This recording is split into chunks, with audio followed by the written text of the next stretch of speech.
Okay, so we're going to be talking about the ways in which to solve these problems, right? So the entire semester has been spent making the very case that essentially economic situations cause, the way we talked about it, right, cause these social problems. What's the situation I'm addressing here? What is it that is essentially in the way it shifts, essentially dictates also how much worse any kind of problem actually will get? What's the concept we emphasized? Yes, sir?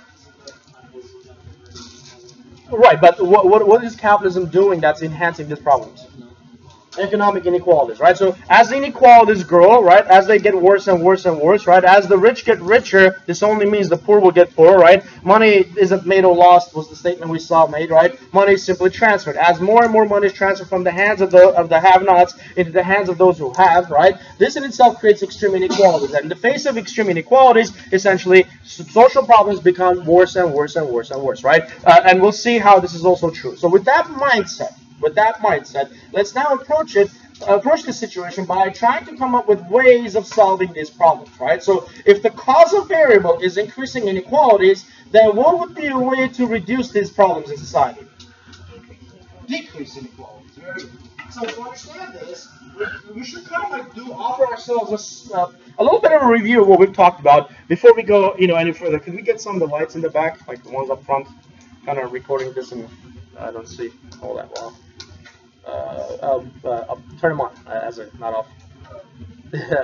Oh yeah, I think that's great. Yeah, thank you. So the whole idea here is now for us to, and the way we're going to begin is to review what we've talked about so far. So what I'm going to do is I'm going to make some basic statements on this side, and on the right side I'm going to offer analysis of what we're talking about because I'm going to make a very important point with this. So far we've talked about essentially that very point, economic inequalities, right? As the economy has become more and more unequal. The rich have been getting richer, right? Everybody else has been getting poorer, right? The middle class has been suffering as a result of this. And all the while, we still do have a middle class. The middle class is said to simply be on its way to possibly even vanishing, right? So realistically speaking, it will never fully go away, but the idea here is that it is essentially becoming less and less of the majority. In fact, it's no longer the majority. It is essentially now the second largest majority, or the largest minority, if you will. The largest group in the country is the working populations, the working poor, if you will. The middle class no longer is amongst these categories of people, warranting the idea that essentially our society is splitting into the haves and the have-nots, people who've got it all and everybody else who are struggling to simply survive. Yes, sir. I'm gonna do that right now, so you'll see it. So the very idea here is that we're reviewing right now, right? So a part of what we have established as a basis for the review is to offer the very logic of the very idea of how it is essential that inequalities have grown. So on the right side, I'm going to offer an analysis of it. So you'll see as to where I'm going with this coming up soon enough. So let's offer wrong computer. Let's offer an analysis of this and as to what this could actually mean to us. All right, here we go. So the very idea here is that as inequalities are growing, they're growing essentially at the expense of the larger majority, right? Because they're growing at the expense of the larger majority, this in itself is possible simply by way of exploitation, right? What is exploitation? Exploitation, again, is the idea of profiting off of other people's weaknesses, right? So the idea here is that the majority of the populations are lacking in basic resources. Because they're lacking in basic resources, they're vulnerable. They're weak masses. Because they're vulnerable and weak, they become easily subject to the idea of exploitation. So in this sense, in the way we've talked about capitalistic expansion, if you will, or this capitalistic advancement, if you will, this in itself is warranting the idea that it is absolutely based on exploitation, a parasitical system that indeed essentially sucks away from everyone else, and in the very end, offering all the vested benefits to very few people up on top, if you will. So the whole idea of what we've been addressing is essentially, so far, if you will, is the part that this is to be argued to be a causal variable.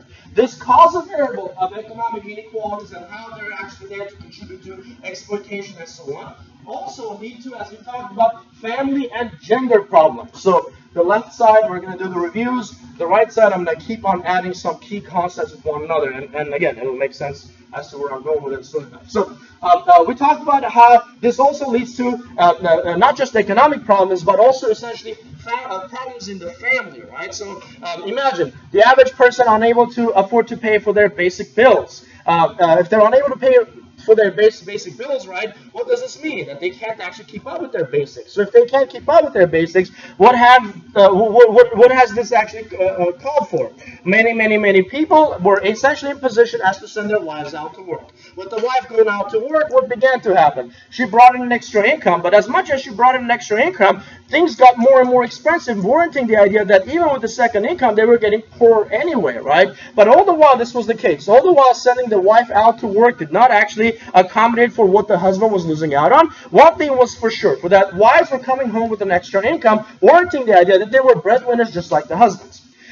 Having had a history of extreme sexism, as has always been the case, this didn't settle well with many men, right? Many men found this to be a threat because historically we've seen men to be addressed as valuable in as much as they are essentially breadwinners for their families, right? But all the while we've seen this to be an official, or at least a constant definition of what it means to be a man. Men now were challenged in their ability to claim maleness as far as the idea of being a breadwinner. So if challenged in this area, they began to see their wives more as a threat. So yeah, she's bringing an extra income home, but she is therefore equally as much of a man as he is, which means that they're kind of assigned to see each other on equal grounds. To many men who have, again, lots of history of sexism, this is a threat. So what did these guys begin to do? Unable to provide, now these guys were able and ripe to actually convert into a new type of definition of what it means to be a man. And what was that definition they came to actually adopt along the way? Being muscular, being manly, or in other words, being masculine, if you will, right? The masculinity concept now came to pervade men's ability, and in a way they were actually in position to define as to what it means to be a man. Now, to claim that you're a muscular guy, to claim that you're all about your muscles and so on, also means you got to prove yourself at all times. Imagine. Breadwinner. There's not a lot to be proven. As long as you know I go to work and you know my wife is home, no question about who the breadwinner is. But if I'm claiming masculinity, I'm not always going to be in position as to claim dominance by the way I appear, which means that I'm always in position to show how tough I actually am, which means that essentially in the times whenever challenged, these men would be right and ready to essentially display their masculine efforts as means to essentially make the case that they are tough and rough men, essentially a means to separate themselves from women who they essentially don't see themselves as equals with, if you will. This very situation we've talked about was very defined in working class households. Now, it's not to say that middle class households didn't have this, but as far as what we have recorded, we also find that middle class households dealt with this in a different way. Divorces became a lot more possible with it, right? So middle class folks are much more likely to get married. So because they're much more likely to get married, we began to see that whatever is happening in the home, we don't have a lot of documentation. We have some, at least nothing in terms of systematic documentation. We do find that essentially, in some manner or another, these kinds of hostilities yield an outcome from middle class homes, which is essentially higher levels of divorce. Now, this very situation warrants the idea that as we go through from one unstable relationship to another in our personal lives, which is no longer just simply economics, but rather now personal, if you will, right?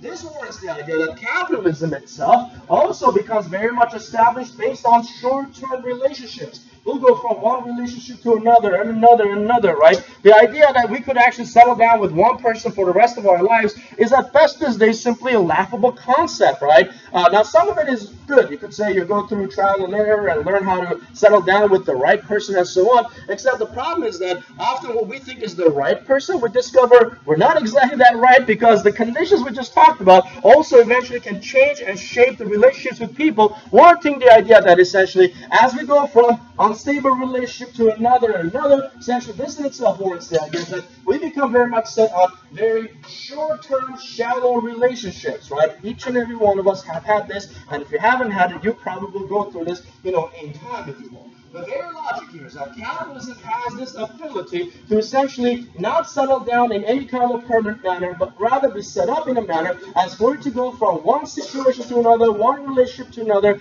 without there being a whole lot of consistency. Yes, sir? Can we do that after class? I'm trying to, yeah.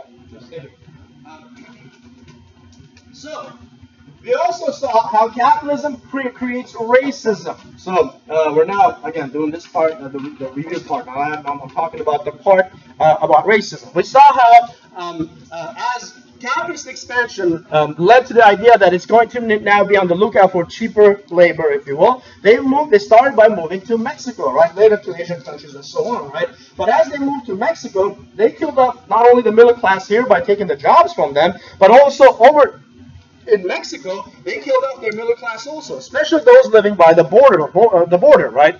Those who were by the border, most of whom were farmers and so on, right? Now unable to compete, if you will, and their products, mostly corn, not worthy of as much as could be possible with other endeavors. We found that many Mexicans found that essentially they could be on the lookout for other opportunities. Having to cross the border became essentially very much imminent, if you will. As the Mexicans migrated from Mexico, they came here, they participated in what little jobs were here, essentially simply as cheap laborers, right? This did not settle well with the African Americans. The African Americans got to actually be harmed most by this. Why?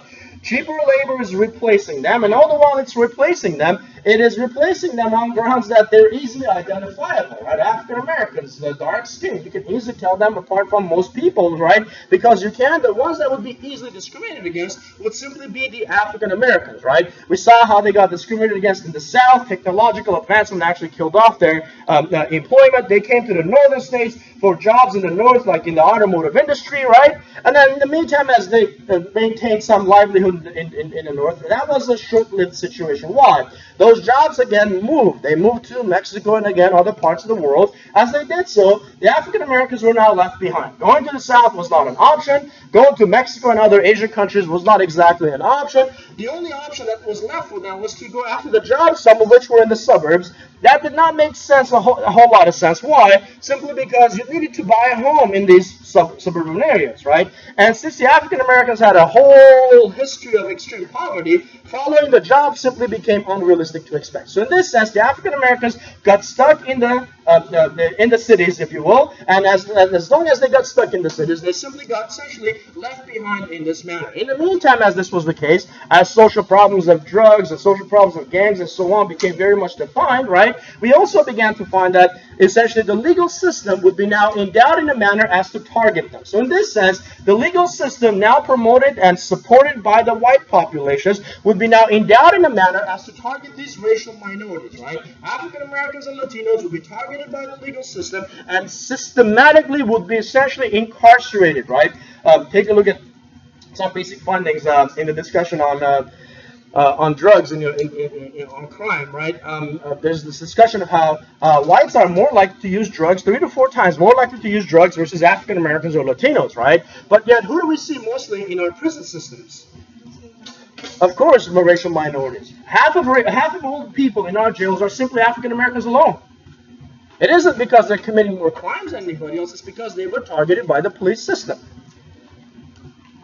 Having to be part of an economic system that wants to privatize everything, this has also meant that it has made it essentially more lucrative to target racial minorities. Why? Simply because there are prisons that actually make money from this situation.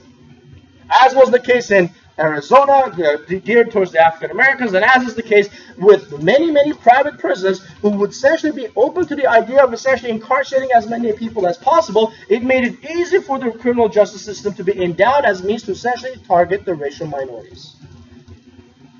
Systematically set up in a manner as for you to simply be a criminal on grounds that you're a racial minority. It's only meant that this capitalistic system simply lacks any sense of empathy. No one cares. Bring up this point to anyone you want. No one cares. No one wants to do anything about this to change it. If anybody ever actually wants to listen in on this discussion, the overall consensus in the variant is what? It's not happening, or if it's happening, it's not such a big deal.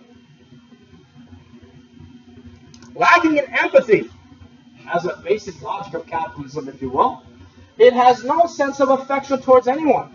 It cares for no one. It cares for no one other than those in position of power. Who are they? White, Anglo-Saxon, Protestant men who are pretty well off. Let's add the heterosexual concept in there also. When you have a small group of people benefiting, for that matter, profiting, within a system where essentially it is designed in a manner as to essentially target masses of people, this is a system that's not going to be subject to any kind of change because those people's livelihood comes from the way it's designed. Oppression, therefore, is profitable. Having to have empathy to a system like this called capitalism is anti-profitable. Anti-human, but also anti-profitable. When you're profiting without a care about what you do to people, you lack empathy. You lack the basics of what humanity is about. Putting yourself in their shoes and asking yourself if you'd like it if that same thing was done to you. And then deriving at the conclusion that it's wrong and wanting to change it is the idea of empathy. But since we're not seeing any effort made to change this, we can fairly say that this system of capitalism simply lacks empathy. It's got this grandiose version of self-worth that is beyond anything. When I say it's one of those like, we're too big to fail. We can't let ourselves fail. We can't let our system change in any kind of a manner. Why? The logic in the very end is what? The logic is that we still stand to profit from this situation. So long as we're profiting, we can't change it. If you're profiting from the misery of others, no matter how true the statement is that you're profiting, one statement that can be said about this is for sure this, for that you're lacking empathy.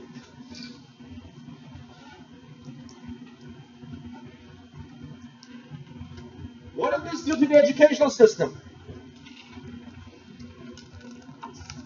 The educational system would become very easily subject to the very logic of what we talked about also.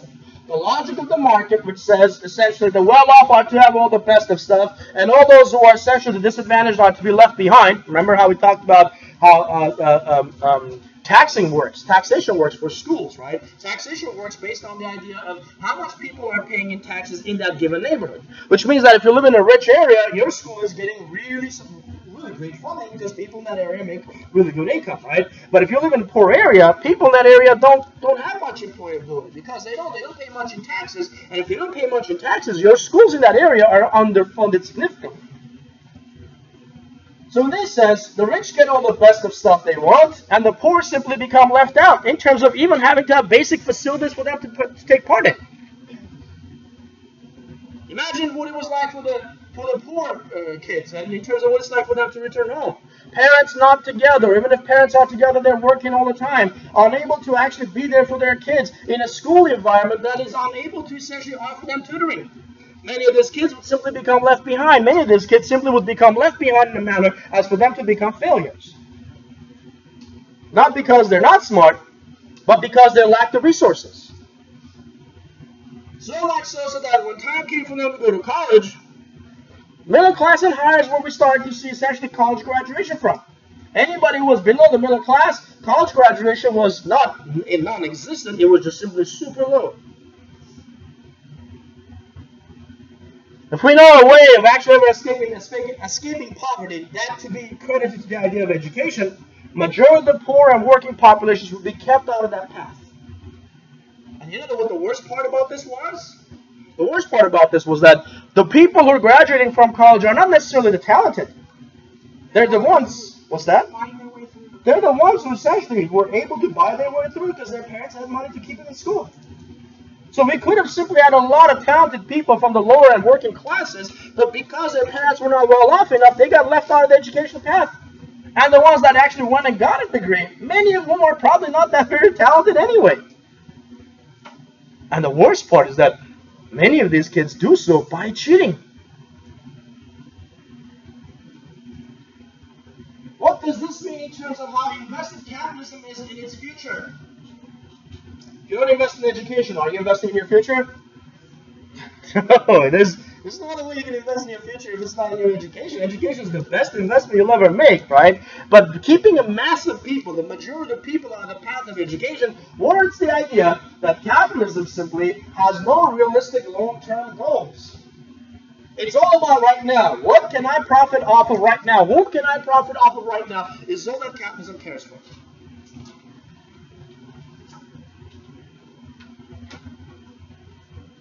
Because its motivation is profitability, it also stands to profit from crime. Capitalism, by keeping masses of people on the path of being able to essentially earn a living, but limiting them to the very idea that essentially it's all about survivability, or it's the idea that those who are trying to survive, quote unquote, would try to do so through any means possible, including through criminal means. The United States of America, of all having nationalized societies, we are the most criminalistic. We incarcerate more people than anyone in the world. We have 5% of the globe's population, yet we house 25% of the globe's prisoners. Of every 4 prisoners around the world, one of them is an American. Of every 4. And no, they're not foreign-born. No, they're not the illegals. If illegals are in our jails, it's because of the fact that they are essentially, for the most part, not always, but for the most part, it's because of the fact that they are essentially here with some. They're in prison because of some kind of an immigration violation.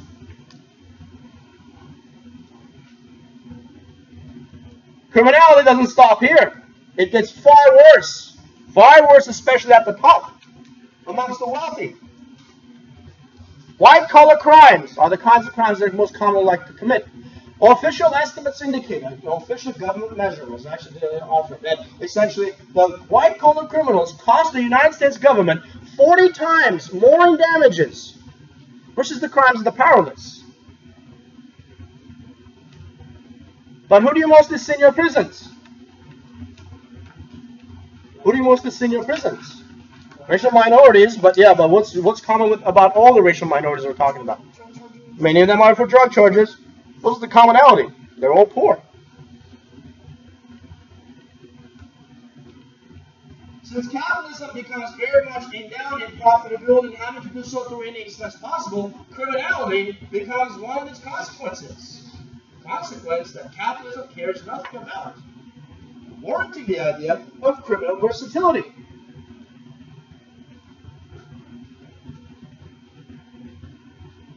Capitalism profits by harming people, profits by creating conditions within which we know crime will increase, within which we know people will harm one another, and does nothing to change about it. Don't ask the question of why. We're just talking about the idea of how sympathy is lacking, empathy is lacking in this.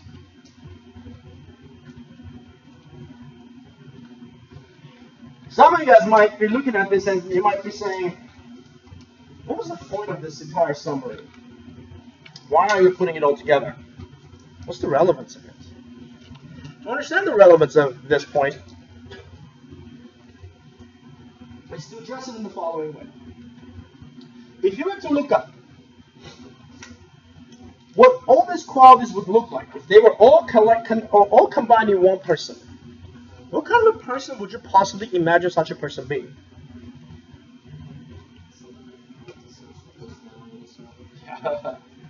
If you were to look up in the DSM, who knows what the DSM stands for? Right, the Diagnostic Statistical Manual that psychologists actually publish. The 5th one is out now. Yeah. So the 5th one is out. Yeah. And if you were to look up in there, and you were to look for these qualities in any one individual, according to the DSM, the type would be the perfect personality type of none other than a psychopath. Capitalism has the psychology of a psychopath. It is the most ultimate type of psychopath.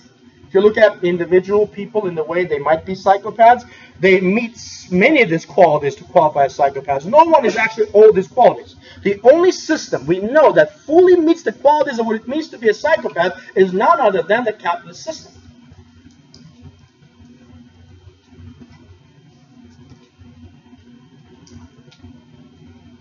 Charles Derber also makes that point. A while back when I started kind of teaching this class for the first couple of times, I was trying out a lot of books and so on. Here's a book I had my students actually read.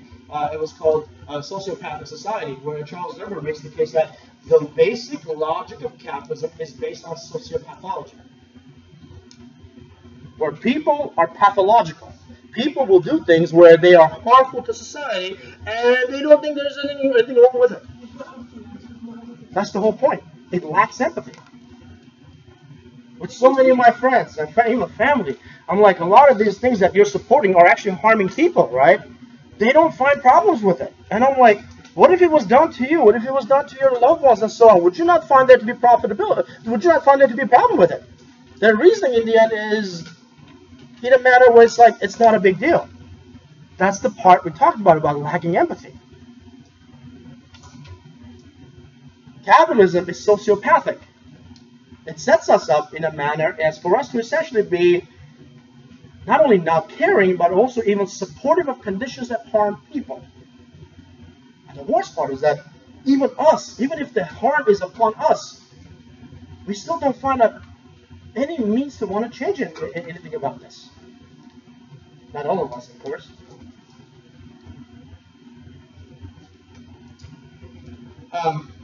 There's a really cool documentary I used to show my classes, but for the fact that it's such a long documentary, I kind of stopped having to do so. But it's a documentary called The Corporation. And in this documentary, this FBI psychoanalyst is actually going to make a comparison between a capitalist corporation and a psychopath. Let's see how he's going to make that comparison.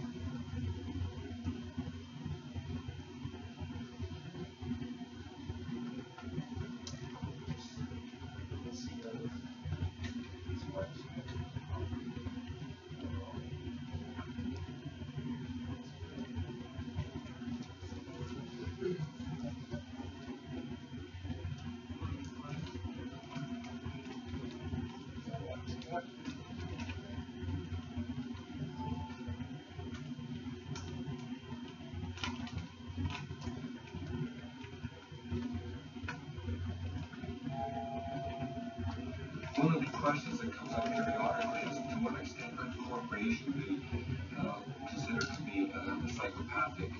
And if we look at a corporation as a legal person, then it may not be that difficult to actually draw the transition between psychopathy as an individual to psychopathy and a corporation. We can go through the characteristics that define this particular disorder one by one and see how they might apply to corporations.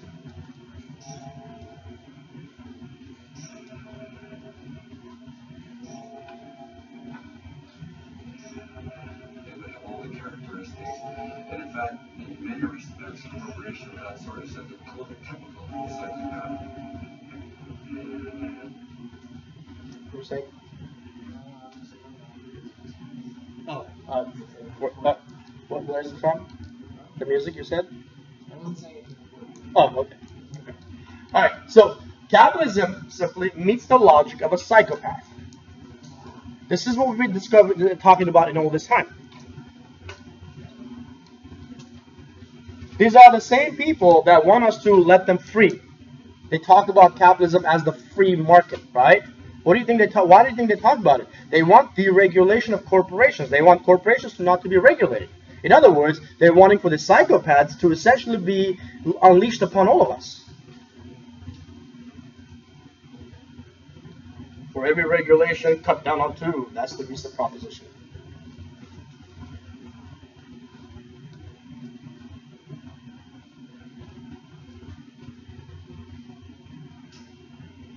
Meaning officially, the definition of a psychopath or a sociopath.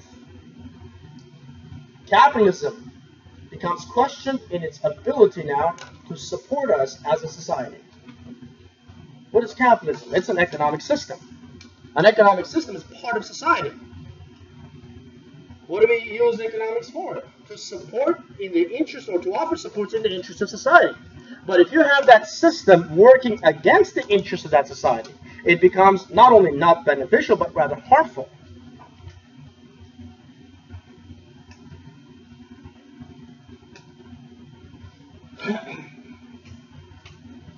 In its very process of being harmful to us, in the very basic logic of it, and what it does as means to actually harm us.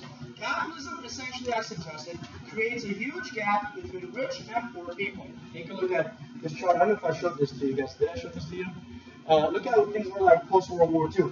80% of the profits went to the poorest 90%. 20% of the profits went to the richest 10%. As time progressed, actually, the poorest 90% got poorer and poorer and poorer and poorer. The richest 20% got 10%, got richer and richer and richer and richer and richer. Here comes Reagan, comes into office, cuts taxes on the rich. As soon as it cuts taxes on the rich keep getting extremely rich, and the bottom 90% still taking 20% of profits, only 20%, but still taking 20%. What do I mean by that? Because anytime as time progresses, we find that the rich will keep getting richer, and the poor keep getting poorer and poorer, and to a point where 90% of Americans as of now, as of the last couple of years, we're taking pay cuts, so borrowing money to maintain survivability, while the richest 20 to 10% took all the profits for themselves, plus 20% of interest to be collected in the future for themselves.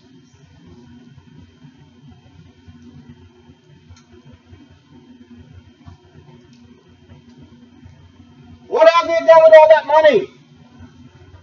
You ask them, their reasoning is, we want tax cuts because we want to use the money to create more jobs.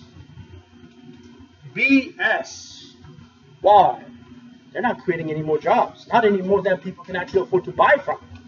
What have they done with all that money? They've been extorting that money in offshore accounts.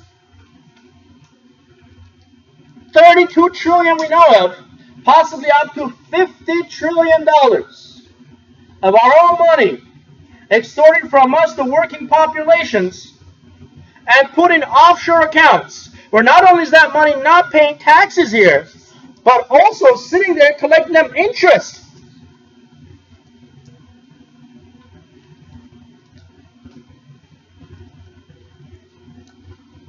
There is money to be made from your misery, and they'll do it. Just to give you an idea what 32 trillion would sound like. This is something we know of that's there.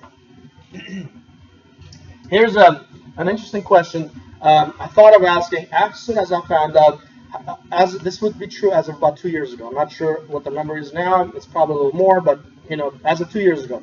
As of 2 years ago, the United States of America, it was estimated as to how much it's worth, right? Imagine if you had all the money in the world. Do you know how much money you would need to buy the United States of America and everything under its territories? How much money would you need? Every dollar in the world was yours. How much do you think you would pay to buy the United States of America? 17. A little more. $36 trillion as of 2 years ago. You could have paid $36 trillion to have bought the United States of America as of 2 years ago. There's over at least $32 trillion we know that has been extorted out of this country and has been put into offshore accounts.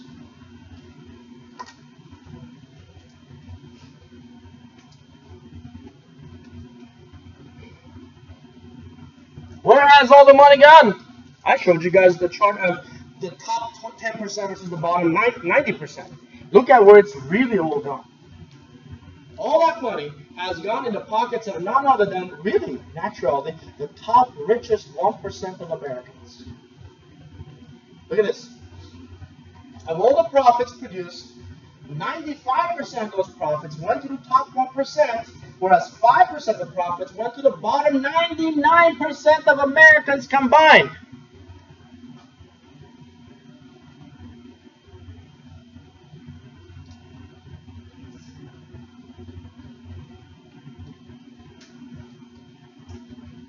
Where does the money come from? The money isn't coming from making more sales. The money is coming from none other than having to push these masses of people into having to compete with one another. By competing with one another, they lower one another's wages, leading to wage theft as probably the most profitable endeavor capitalism has actually been known for producing money from.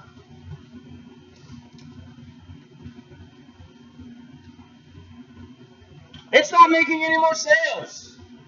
There aren't any more people buying from capitalism. But yet, it reports record profits. Where do you think those profits come from? Interest? Well, interest, but where does interest come from? Those offshore accounts? True, but where do all those offshore accounts make interest from? No, debt. By people borrowing that money. Why are people borrowing money to go into debt? Because they're not being paid enough. Who borrows money? Because people who haven't got it. How is it that the majority of people are borrowing money? It's because they're not paid well enough. They can't keep up with their basic expenses. Look at the average credit card expense. 75% of credit card expenses are towards necessities, like food, clothes, rent. They're not for luxury. 25% only of it is actually for luxury. Why would you resort to having to buy your necessities on credit cards? Some might say it's a way to build credit, maybe, but for the majority of populations, it's actually the only way they can actually pay their bills. Because they haven't got cash on hand, so they'll have to go on borrowed money. With borrowed money, your average American has again done that, borrowed money, and all the while they've borrowed money, they have now fallen into the deepest debt any people have ever been in the history of mankind. As in the year 2014, I should probably find more recent numbers, if you will. Your average American household is in a $200,000 debt.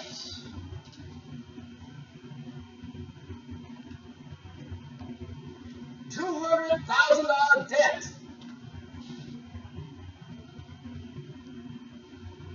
Whenever I bring this up to some of my colleagues who are more of in economics and so on, their thing is that's a good thing. You ask them why it's a good thing. They're like, you are trusted enough to have been allowed to borrow $200,000. That means that it's reasonable to think that you'll make the money to pay it back. I'm like, yeah, you could say that, but the problem with this is that these people are borrowing that money not because they're trusted. They're not. That's not the reason for why they're borrowing that money. They're borrowing it because they're not being paid well enough.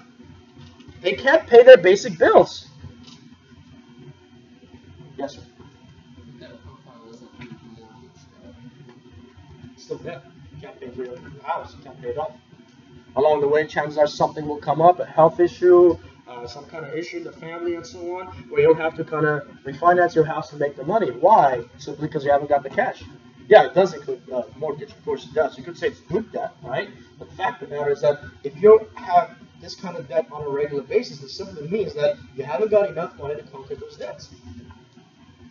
So, if majority of income is going towards actually trying to accommodate really the interest on these debts, for the most, this is what it is. The interest is what they're covering. The principal isn't actually being covered in any kind of significant manner. If it was, we would easily come out of debt, or for that matter, we would have never fallen into debt. In a time of depression, as things as bad as they were, no one was in debt. They were too broke to have been in debt. Today, it's like, how are you not in a debt? Some of my friends and family, they're accountants. Their thing is, if you haven't got debts, you're a nobody. That's their thing. You don't count. You don't matter. Because people didn't trust you enough to let you borrow money. Look, if you haven't got debts, you're happy. Stay that way. Because if you got debts, you are trying to keep up. And in the meantime, as you're trying to keep up, guess what's happening with you? You're trying to balance out your bills. If you keep falling more and more into debt, this means one thing and one thing only. You're not conquering your debts, and your debts are swallowing you. If your debts swallow you, you soon enough go to default. 1 in 3 Americans is no longer paying their debts on time. 1 in 3.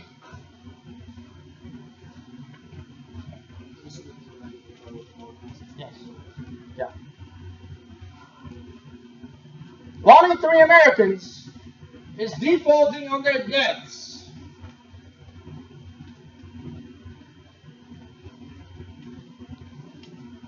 So, here comes that $1 million question. What do you think could happen to an economic system that is based on making sales, but it is making sales while taking the thing with which people would actually offer that sale, money and income, away from them? What do you think could happen to an economy that creates conditions where people go to spend their money just to maintain survivability, where in the meantime, as they're doing so, they run out of money, so they borrow money to pay interest on that? What do you think could happen to an economy that wants to sell us things, but takes away the thing with which to buy, which again is money? What do you think could happen to it? Collapse. Capitalism. I forgot the spot was coming up. So, look at this. Since the early 2000s, our spending has gone up, our income comparably has come down. And all the while this is the case, we found that essentially we are unable to keep up with our basic expenses. Being unable to keep up with our basic expenses warrants the idea that a system like this is headed into essentially an imminent collapse. It's falling. Yes, sir.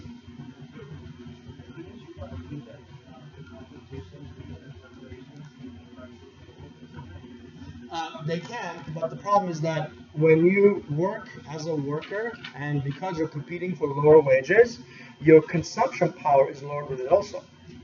Because in the end, if a corporation is making something simple like a pen as cheap as, let's say, from 20 cents to 5 cents, for example, right?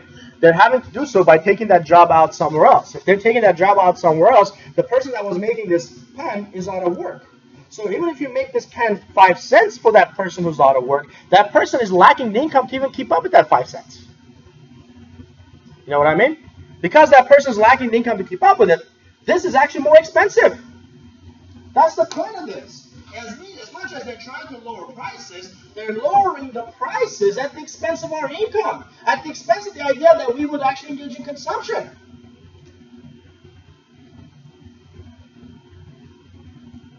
We're workers during the day. The rest of the time when we're not working, we're consuming. To take away our money with which we would go to consume, you also take away our ability to actually keep the system going.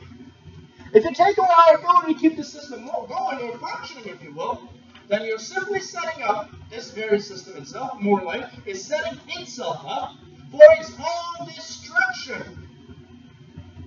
I guess that's the point of calling something like this a psychopathic system. What's a psychopath? A psychopath is someone that will harm anyone right there and then for their immediate benefit. Even if it knows it's gonna harm itself, it'll still do it. I think Michael Moore had made the statement. This one's really stuck with me. It's like, the capitalist is the man that will sell you the noose with which you will actually hang him. He'll sell you the noose, knowing that you're going to hang him with it.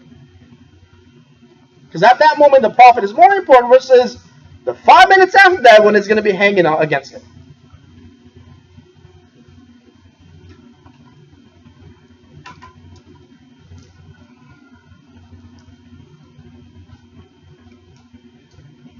This is a system that is harmful to all, including the capitalists themselves. So, what do you do? What can you do? What should you do? I don't know. How about if we come up with an economic system that actually says everyone in our society matters? I took this photo over at Pierce, actually, in one of the offices there. I saw this. I was like, bam, that's like the perfect way to actually blend into this discussion, right? What about if you come up with a system that says everyone matters, and we don't have to oppress each other to make a living, but we can actually live along with one another, and instead of oppressing, we can actually lift each other up? How about a system of that kind? Some of you guys might say, what the heck would that be like? How about a system that says, instead of a few people taking everything and everybody else having nothing, in other words, extreme inequalities, how about if we say everyone matters?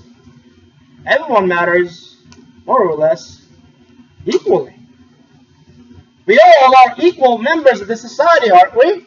We all are equal citizens of the society, aren't we? Why is it that the rich take everything, while the rest of us actually take suffrage? And only ask to be appreciative of the idea that it's not even worse for us?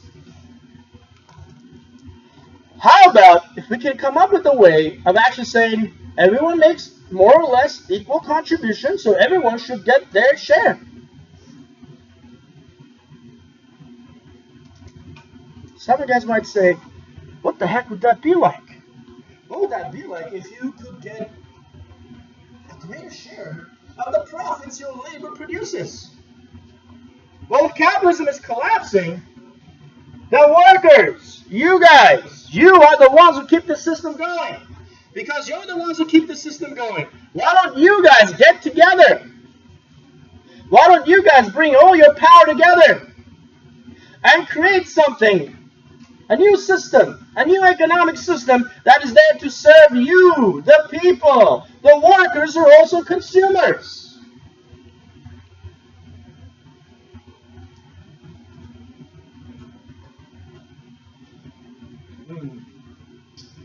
How would you organize something like this? You can't organize it by bringing the capitalists back into power, because they know one thing and one thing only, which is the profit. So you can't really let them actually drive the system. You can't let them actually be the organizers of a system like this. So you got to come up with another superpower that can organize things in this manner. A superpower that cannot profit from its actions. What would that be? What superpower can you think of in society which is there to organize things in a manner where it cannot profit? No matter how much it tries, it can't. What's a part of society you can think of where that's what they do? They try to organize society and they're designed in a manner as to not profit. Louder? Non-profit organization. Maybe, but those are small parts. What's an even bigger part of society? Well, that's what they do. They organize society, they regulate society, and they do so without being in position as to exploit us. That depends on the capitalists. You definitely don't want them loose. Yes, sir. The government. Look what the government is. I don't mean a capitalist government. Your government is owned by the capitalist class. Look at all your people in office. Starting with your president. Starting with your president, your senators, your congresspeople are most of them millionaires. 75% of congressmen and 75% of senators are all millionaires. Those who are not millionaires, they're in the pockets of millionaires. That's not a government that's of the people and for the people. That system is on its way out. Being that system is on its way out, how about if you guys try to organize an economic system through a power that is known for essentially being used or wielded as a tool? A tool that can actually be force for good or for evil. How about if we, actually, the people, get together and say we're going to create our own government that is there to serve us, the people. And our own government, which is there to serve us as the people, we get to organize it in a way so that it can actually serve us, the people. Not the rich, not anybody else, but everyone. Now, why the government? The government is not necessarily a good thing. It can be an evil, right? And I don't mean to use religious language, and it wouldn't exactly be appropriate in this discussion, but it can be an evil. Why? It's a regulatory system. There are always the parts of government we don't want to actually have an association with, right? But the idea is that we got to make sacrifices. Well, the fact is that we already have made those sacrifices, and we're going down. How about if we create a government that says we're going to make laws, we're going to promote regulations in a manner as to have it serve all people? What would a government like this be? You know what the best part about the government is? Is that they can't profit. They can't. All the employees are paid a wage, they're paid a salary, and that's as much as it goes. In time, yeah, they'll make a little more in salary, but it's not going to go beyond that. Capitalists have no limitation in their salary. They'll make whatever they can, but government regulates salary. Because they do so, the idea here is that eventually any more coming into the government cannot be spent on their employees or the bureaucracy, which means money left over gets to be dealt with in one way and one way only. When government collects money, it cannot take it for itself. Because it can't take it for itself. What's that? Well, it eventually has to spend it. Where would it spend it? By spending it upon the masses. Yeah. So, what would an economic system be like that is organized by a power of the government versus the capitalist class themselves in a manner where, number one, they cannot profit, and all the profits made do not go to any one handful of people, but to all people equally. What would an economic system like that look like? It would be none other than socialism.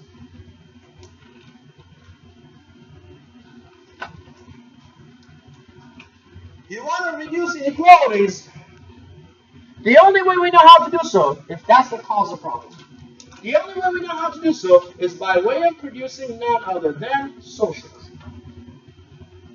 What does socialism do? Socialism says we can't exploit people. Look at that, socialism, as in societalism, as in come up with policies within the economy, within the government, that takes the interests of society into account.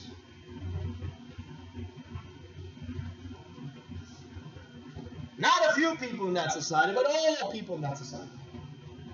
One way to approach this is to do it in the following way. Is to say, well, you guys, the workers, you are the ones that actually help to create all these profits. So because you're the ones that help to create all these profits, then guess what? You get to keep it. You create it, so you keep it. Oh, I know. Your mommy and daddy aren't rich, so you probably aren't going to start a business on your own to actually keep all the profits for yourselves. We're going to organize it in a way so that you can work for it the way as you used to. Remember, we're society, and in society we have needs. Those needs need to be satisfied. When satisfied, the only way we can satisfy them is if we actually work to create them. I work to create something that you benefit from, so you buy it. As long as you buy it, I sell my product to you with profit. After all my expenses are paid for, the profit is left over. And in the end, the profit that's left over has to go into the pockets of some people. It can't be the government. It can't be the rich, because rich people don't exist anymore in this system. So the only pockets left over at this point are going to be the pockets of the people who actually work together to create that profit. Who are those people? Of course, the working people. You worked, you created, you sold, you keep it.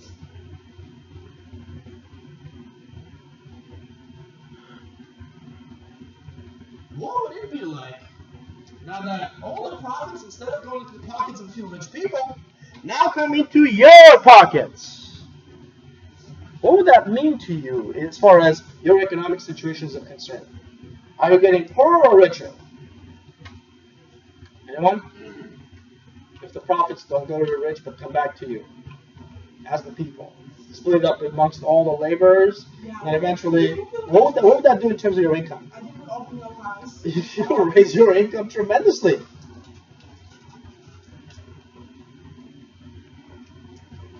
If it raises your income tremendously, what's it do to you in terms of your purchasing power? What's that? It increases your purchasing power. With greater purchasing power now, what do you do with that money? Use it. Use it. What would you use it for? Like what? Nice vacations. Oh, you might want to get a place to stay at, right? Yeah, you might want to get a place to stay at, right? Yeah, get a place first, right? Yeah. Well, here's what it does. You make a lot of money, a lot more. Because you make a lot more, now you become subject to taxation. Put the money in the pockets of the rich, they pull the money out of the country, and it's no longer subject to taxation. They find they find loopholes through which to pull the money out, which means they don't get taxed as much as they should be. But if we spread that money in the pockets of all people, that money, you're not going to be rich enough to come up with loopholes through which you can actually take it out of the country and avoid taxation. You're not going to be that powerful. Because you're not, that money comes in your pockets as an income. Now in your pockets as an income, you get to be taxed on it. When taxed, the money gets to be used to offer you benefits. Like what kind, you might say? How about like a startup? A small place to stay at. How's it? Suddenly, you go from being rent to having your rent accommodated for through our taxes. pays rent? Anybody? Who does? What do you pay for rent? Louder? 1,700. Now, what would happen if you have that housing accommodated for and you're no longer paying that $1,700? What does that do in terms of your purchasing power? What does it do? Yeah, that's how much of your income you're not paying towards rent.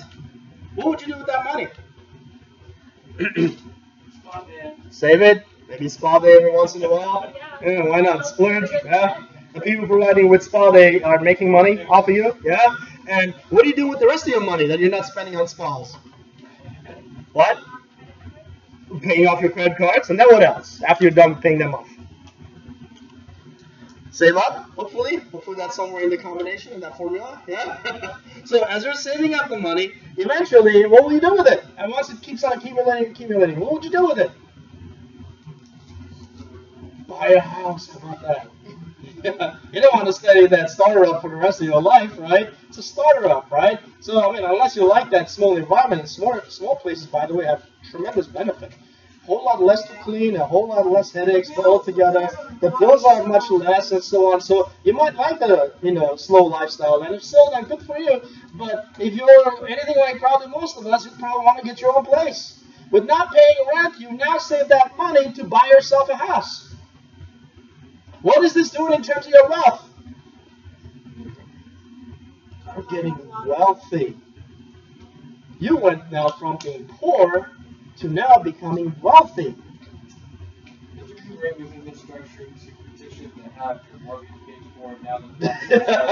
That's not point. It's like we'll give you some minimum, but any more than that, you're gonna have to pick up the tab yourself. The thing with it is that it's intended to give you a hand up, right? Capitalists think of this as a handout. Socialists think of this as a hand up. It's one of those like, you haven't got parents with a lot of money because they're not really offering you a hand up, so we're going to offer that for you. Start up. In the meantime, as you're starting up, we'll accommodate for you in terms of all the biggest expenses, and one of those is rent. Don't pay that rent. Accumulate it until you have enough, and then build at your own place and free up your place for someone else to actually use also. Doesn't stop there, though. We didn't talk about healthcare much, but as we talked about healthcare, I would have gotten a lot more into this. Now, I'll give you guys some basic ideas. The United States of America spends more money than any one nation in the world. On average, we spend about $8,500 per person. And of all highly nationalized societies, we're the least healthy. We live the least long in terms of longevity of life.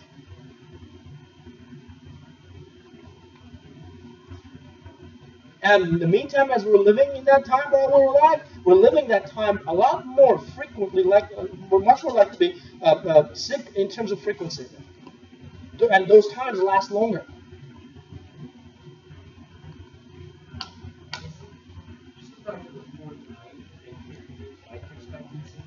It's not looking good. Yeah.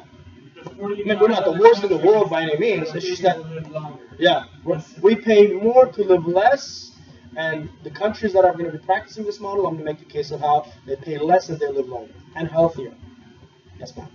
What countries? Hang in there. We're just slightly ahead of us, but I'm going to get there. Transportation, accommodated for. Those tax dollars that are now being collected from you are also being to offer you transportation. This doesn't mean you're all going to get Mercedeses. So get that out of your minds. It doesn't work like that. You get public transportation. This isn't Oprah who's buying everybody cars. Yeah, that's not the case. You get public transportation. Now, some of you guys might say we have public transportation. That's true, but all the while we have public transportation, we'd have a lot more of it. Like for most of us, public transportation is just not efficient. But for me, it's not efficient at all. I go from one campus to another. How likely they might take bus to do this, right? Highly unlikely, right? So the idea is to create more public transportation, more ways of people making use of it without them breaking their backs. I got 2 cars between the leases. One of them is a buy now, and the insurance and the gas. I'm spending over $1,500 a month. $1,500 a month. Imagine if I don't spend that $1,500 a month because I have efficient public transportation available for me. I'll spend $100 a month. What is that going to do with the rest of my $1,400 a month? Yeah, I'm going to save that up too.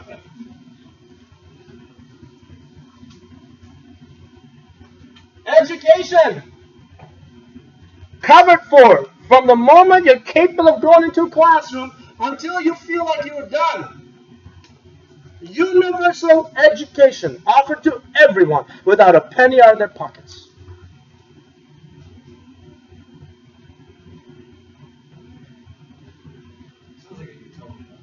It's real, dude. There are countries that are doing all these things. There are many countries that are doing all these things. It's real. You can see it. You can go there. I'll tell you where. The most smartest man ever in the history of mankind also was a hardcore socialist. You guys know that. Albert Einstein was a hardcore socialist. He was the one who actually advocated the idea of socialism as the ticket to the ways out of capitalism, in a manner as to refer to capitalism as an evil.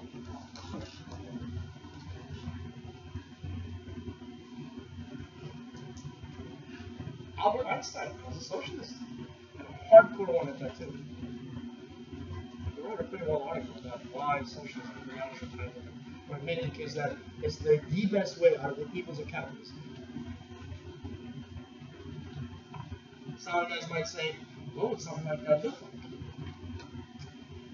To make that case to you guys, I'll refer you to this article published by Time Magazine. I think it came out in the year 2011. Yeah, 2011. And in this, not much has changed. Things are about the same since then. So anytime any real change comes about, there's new publications and so on. But overall, in terms of what the current science actually shows, things are overall the same. The numbers have changed a little bit, but the patterns are the same. And in this article, this was the question that was asked.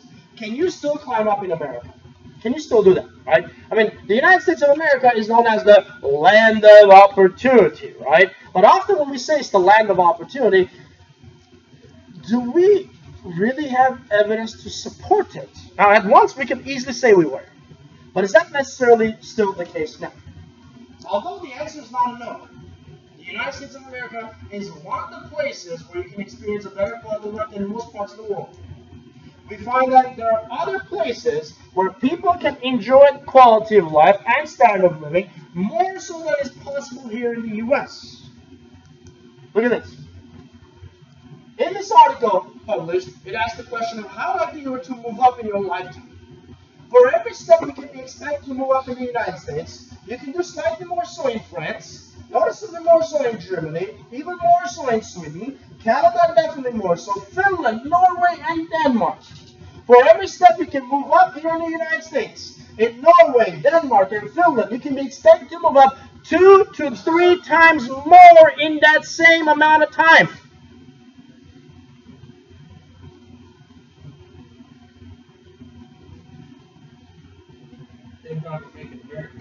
Yes, making America great. Taking on American tax depression by giving the rich tax cuts and pulling foods out of the mouths of kids. We have amazing pharmaceutical programs. Yes, sure. Let's see who does. Yeah. Now, the question in this article was asked. The question that was asked was this: Why? Why is it that in those parts of the world people are expected to move up more so than here in the U.S.? The answer: the causal variable suggested to be the variable that essentially you'd have to go to in order to understand why it's possible more so there than here, was credited to none other than equality. The parts of the world that actually fought to lower inequalities, those that did so have achieved level of lifestyle, a quality of lifestyle that the world has never ever seen or even imagined.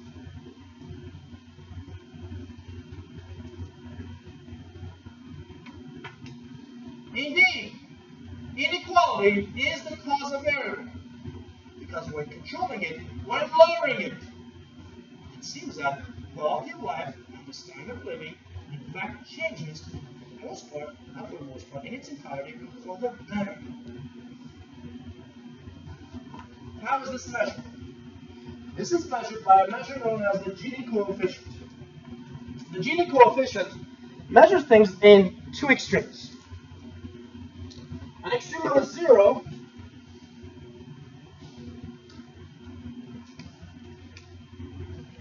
and a 1. A zero means this is a pure, perfect form of a social system. In other words, the top 20% and the bottom 20% have no gap between them there. The gap between them is at an absolute 0, which is in reality an impossibility. A 1 means that the top 20% has 100% of all the profits. The bottom, everybody else, simply has nothing at all. Pure capitalism, which is also an impossibility. Neither of these extremes are possible. Which means that every country out there simply falls somewhere in the middle of these two extremes. Look at this. The United States of America has a Gini coefficient value of 0.46, which means the top 20% and the bottom 20% are about 46% apart from each other. Look at this. The UK is 0.34. France is 0.30. Where is it? 33. Canada is 32. Germany is 27. Finland 26. Denmark and Norway 25. Sweden 23. Warranting the idea that the parts of the world where we're finding people to experience the greatest possibility of upward mobility seem to be in the parts of the world that are geared much closer to the 0 number. In other words, much closer to the model of socialism. When we do international studies, and I'll show you guys even national studies, they warrant the idea that anywhere you find that inequality is lowered are also the places where people can be expected to move up the fastest.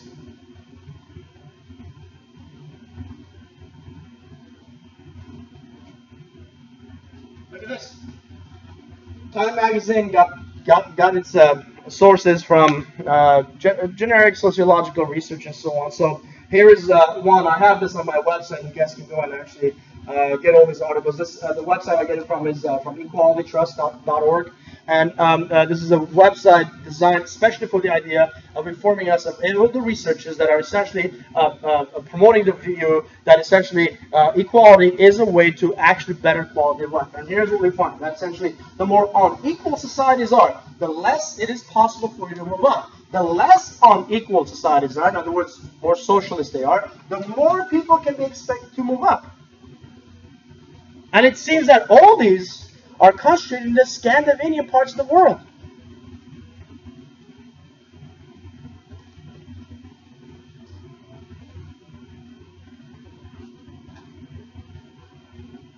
When people are moving up, they're making more money. If they're making more money, they're buying more. If they're buying more, opportunities are on the rise. Let's briefly talk about the land of opportunity. Again, the U.S. often we associate with as the land of opportunity. But all the while there's some truth to this, it's not an entirely untrue statement. It seems that we're the 13th as of a few years ago. Since then, though, we find that 12 other nations have actually provided noticeably more so opportunities than is possible here in the U.S. Who are these guys? These are, look at this, Canada, Iceland, Finland, Sweden, Norway, Denmark, the Netherlands, Switzerland, South Korea, and Japan are there also, probably the only somewhat more capitalist country, Australia, and New Zealand. What's unique about all these countries? These countries have fought to lower inequalities. By having fought to lower inequalities, these countries have been able to achieve mobility in a manner that no one has actually even imagined possible. You know when historically inequalities were lowered? In all of human history. Inequalities were lowered when we achieved the purest form of equality. What's that? Well, no, yeah, kind of. But we've had that periodically, right? You know when? In times of wars. Right after war is over, the entire nation is devastated, right? So everybody's as broke because all their money was spent on fighting, right? So everybody's as broke, so that's when they're most equal. But it seems that the countries that haven't ever fought any war are able to achieve what essentially is possible for us because of devastation. They're achieving equality. We've achieved equality by going down. They're achieving equality by going up. Yes, sir. A couple of those Yeah, they were in there, yeah. Which ones are you talking about? Japan, yeah. But yeah, none of them are right. But as time has progressed with us, as we also, I'm going to show you, were pretty equal right after the Second World War. In times of peace, we actually got worse, whereas this country's actually got better in terms of inequality. All these countries have a history of capitalism in some manner or another. Of course, we all do and have come from capitalism. But the idea is that those that have achieved the best of outcomes in terms of lowering inequalities are indeed, for the most part, the Scandinavian countries. Not all of them, of course, but for the most part, it's them. Why? They've lowered inequalities and they are heading into the path of equality while essentially going up on their way. The only times we've ever done that was after devastating outcomes. Depression was one, and simply led us into the Second World War, which certainly was not a very pretty picture for us to be part of. It's only when we achieved equality. That was a horrible situation. What takes us devastation to achieve? These countries are doing so without at all being in any kind of a conflict with anyone.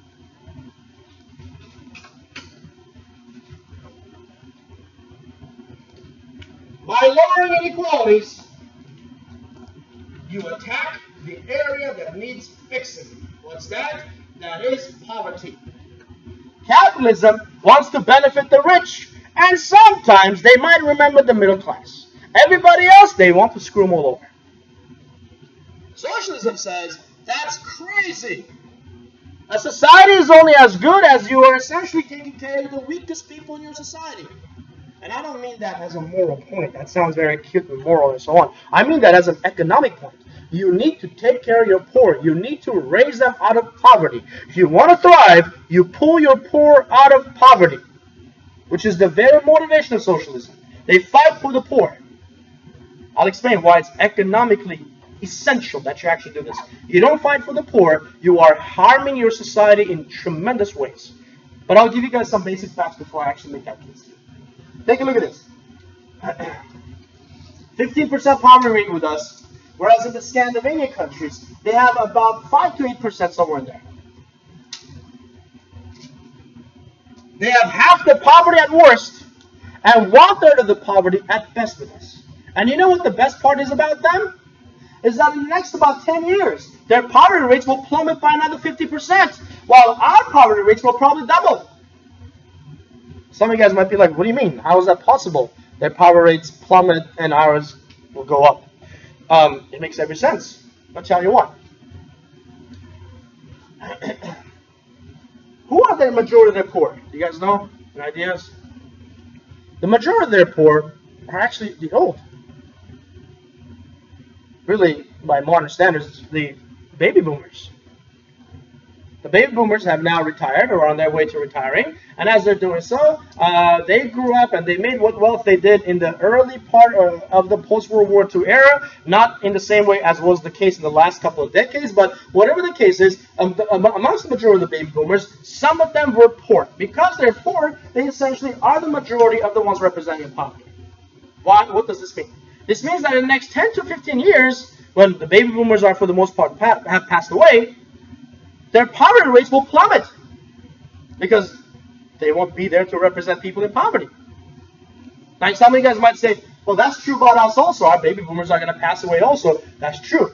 Except the problem is that majority of our poor people are not the baby boomers. They're not the old. They're only 20% of the poor. You know who the majority of our poor are? Children. Half the people living in poverty in the United States are children. What's going to happen to those kids in the next 10 to 15 years? What else? They're kids now, 10 to 15 years, they're adults. Yeah? What do we do in adulthood? We have kids. What does it mean for their kids? Their kids are going to essentially multiply in the next generation. Since the poor create more kids anyway, right? On average, we'll find that essentially they'll actually find more to create as means to replace them when they pass away. You don't want poverty. You want to fight poverty. You want to get rid of it. You know why you want to get rid of it?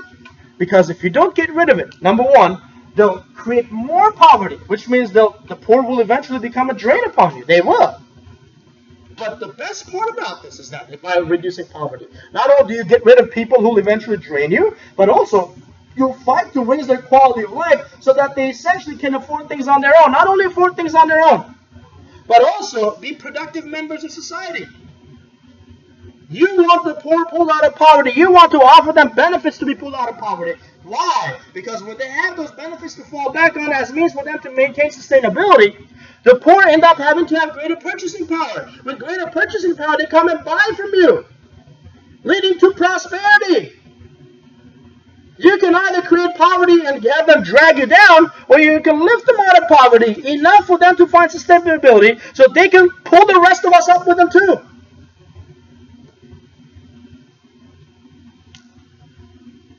Fighting poverty is essential in every society. Not what we're doing now. We're told that we pull food out of the mouths of 5-year-olds. That's going to fix our problem.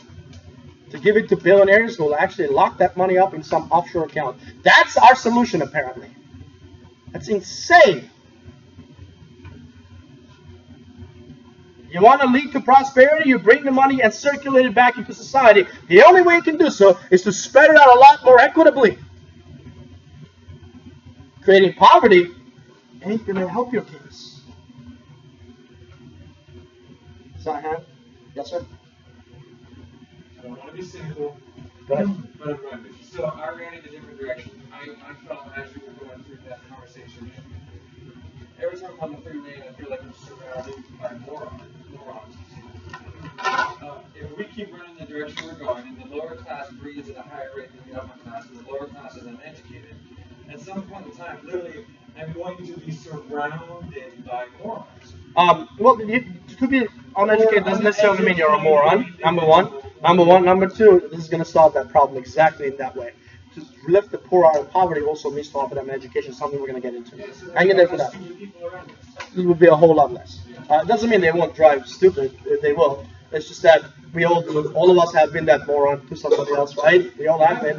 Oh, you're perfect. Yeah, I've been that moron to somebody else for sure. Yeah. In fact, yesterday morning, as I was pulling out of my driveway, just pulled out without even looking to see if there was a car there. Someone was speeding up. So I was that moron, and she made it known to me. So the fact of the matter is that you'll still get that. But the idea here is that as much as, situations like this might be situational and they come and go and so on, we're talking about much more substantive solutions to society. And a good way to actually offer that is to offer people sustainability. Sustainability is offered by offering them essentially a livelihood to fall back on. Real substance. Money. That's what these countries are doing. They're literally saying, we're going to pay you. Even if you're not working, we're going to pay you.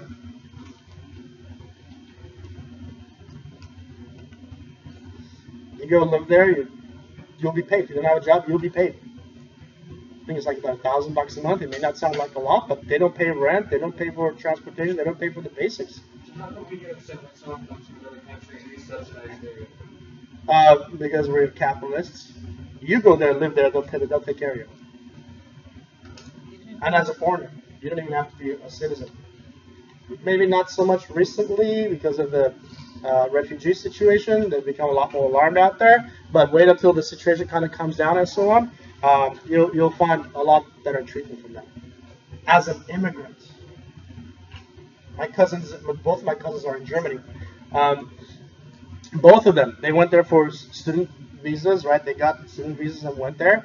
The moment they entered, they got this cards. They were like, what is this? They're like, it's your health card. You can go to a hospital anytime, anywhere you want. They'll take care of you on the spot. Any surgery, anything you need, they'll take care of you on the spot. They're like, how is this possible? They're like, it's possible, go.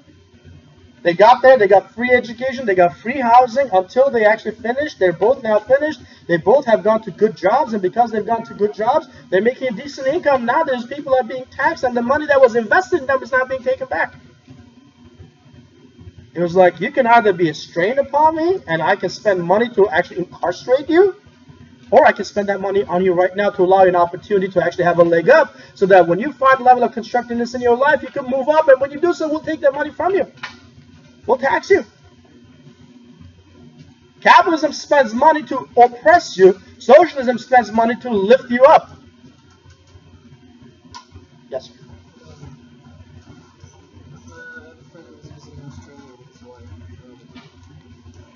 endowment is what they're thinking. Apparently they had to go to the hospital for 90 minutes at $150. $150. $150 in 90 minutes. They got stitches, the full treatment, everything. And they were good to go that night. Nothing else. They didn't have a strong citizenship or anything. Whatever. They were just visiting. Taking care of on the spot. Taking care of. Yeah. You're from there. Can you offer any perspective that I may not have been When we pay 50% tax, yeah.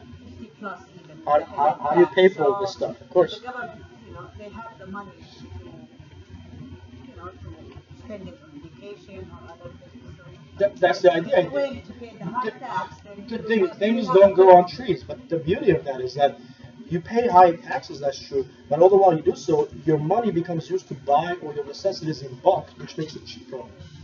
I agree with you 100%, but there's some people who abuse the system. Oh, of course, you'll always That's get that. the trouble. But isn't that what we've been talking about, the system and how it's being abused? In fact, it's not being abused. Capitalism is doing what it does, which is to abuse. What you call abuse in socialism, with us, is the normal. Of course you'll get that. Except there, it's a crime. Here, it's legal. You'll get that. It's always going to be there. The idea in the end is that you, in the very end up having to show better outcomes than we do. In fact, recently, Donald Trump talked to the Australian, I don't think it was probably an ambassador from Australia or something like that. And he was like, you guys have better healthcare system than we do. I'm like, yeah, they're a socialist healthcare system. I'm like, of course they do. That's something we're going to talk about coming up on Wednesday. So hang in there. A lot of stuff to be talked about. What's that?